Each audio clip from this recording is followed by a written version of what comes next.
Learn how to make a DIY mermaid skeleton costume with a refashion dress and iron-on vinyl. It's the perfect creepy cute costume. Like this video and follow my channel for lots of costume ideas.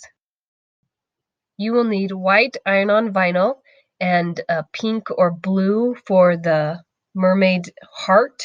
You will also need a small piece, just a short piece of tulle that we will use to gather under the skirt. This is just a glitter one that I had on hand. And then last of all, you need a long sleeve black knit dress. I used a women's medium or large, I can't remember. It has to be stretchy and it has to be long sleeves so that you can cut it up and make it into a small mermaid dress. So first thing you need to do is turn your dress right side out. Then take some fabric scissors and cut open the side seam of the dress. Make sure you cut both side seams and that you cut all the way up through the sleeves. You want to be able to open up the fabric as much as possible to make it flat so that you can cut your new dress pieces out of it.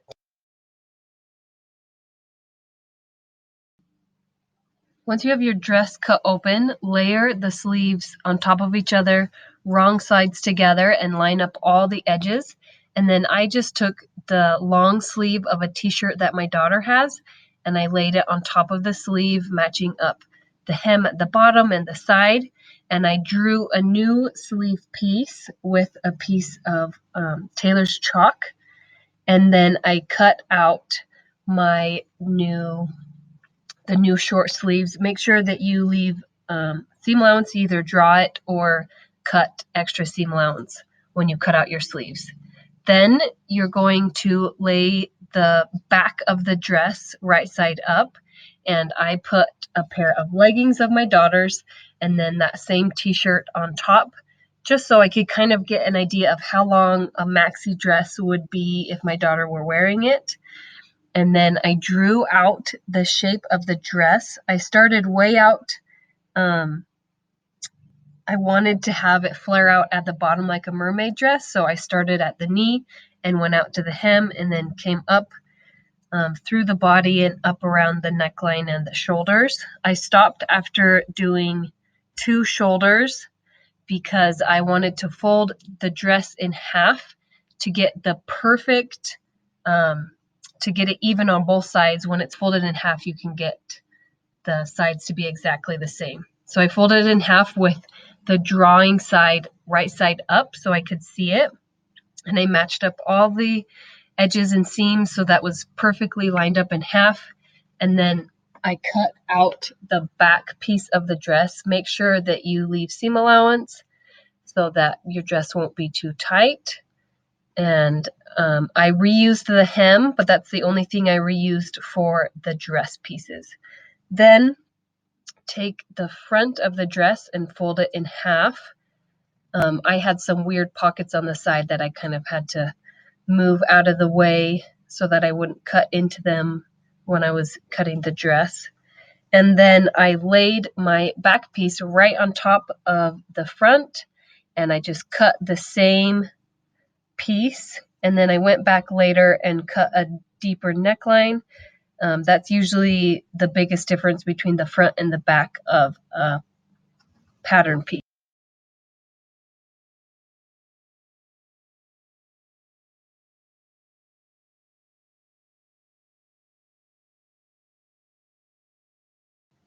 Next, I took the remnant pieces of the dress and I just cut out a neckline.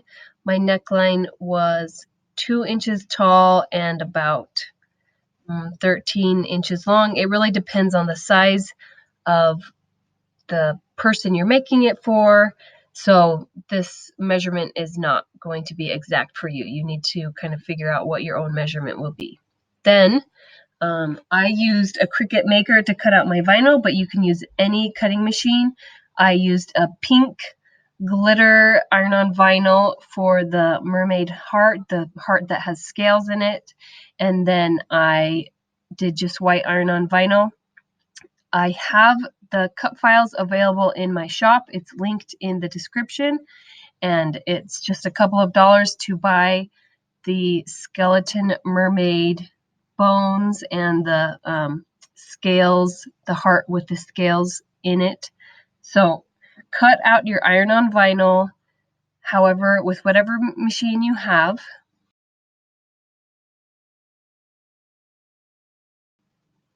Cut out all of your separate pieces.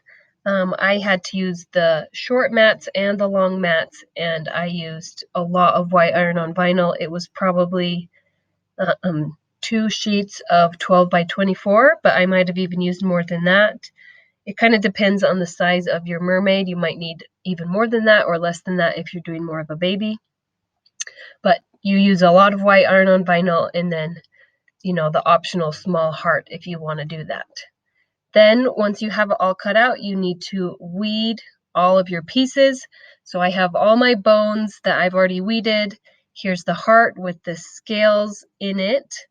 I cut all of my bones separately, and then my chest was one piece, but then I had the tail pieces, the tail bones as one piece, and then the fin pieces as another piece. It was easier for me to have them all separate so I could place them where I wanted them to be on the dress. Now you're going to fuse the iron-on vinyl to your pattern pieces. I like to fuse my iron-on vinyl before I sew the dress together. So I started with my sleeves, and I did the lower, elbow to hand bones. I don't know what those are called. I did those first, and I used my Easy Press 2 to fuse those. And then once those were done and I peeled off the backing, then I did the upper bones and covered the lower bones with my vinyl, with the backing to protect it. And I did the heat on the front and the back to make sure that those bones were really fused and strong in place. You can see my bones are a little bit tall at the top, and I had to trim it before I was able to sew it. The best part of iron-on vinyl is when you get to peel off and see your design. I fused the iron-on vinyl to the front of the dress. I did the fin, the tail, and the rib cage with the backbone. And then since I'm using everyday iron-on vinyl, I can layer the glitter on top of the everyday iron-on vinyl. And so I put my heart right on top and fused it with my Easy Press 2. Now I constructed my whole dress just like a t-shirt, where you do the shoulder seams, neckband, sleeves, and then sides. I didn't have to hem the bottom because I reused the hem of the sleeves and the bottom of the dress. And now that the dress is all sewn up, I'm going to add a little bit of tulle. So I have this short tulle that came on a roll, and I gathered it with a basting stitch, and I pulled the threads, and I gathered a whole bunch of it so it would fit into the skirt to help hold the shape. It's a little bit of an odd shape where the fin is, since the sides go out. So I marked where I want the tulle to be on the dress when I looked at it from the outside, and then on the inside I'm pinning the gathered tulle all the way around in one straight line from front to back, and I went all the way around twice so that there would give that extra oomph to the sides of the maxi dress at the tail to help the sides stick out and look like a mermaid tail. I sewed the tulle to the dress with a zigzag. I wanted to keep the stretch of the dress near the feet where they would be moving a lot. And then when you turn the dress right side out, the tulle is all inside, and I used black thread so you can't see where I sewed it to the dress, but it just gives that tail the extra support it needed to stick out at the sides and look like a mermaid tail as she's walking. I hope you enjoy your skeleton mermaid costumes, and I can't wait to see the ones that you make. Thank you for watching this video. I hope you have a wonderful day.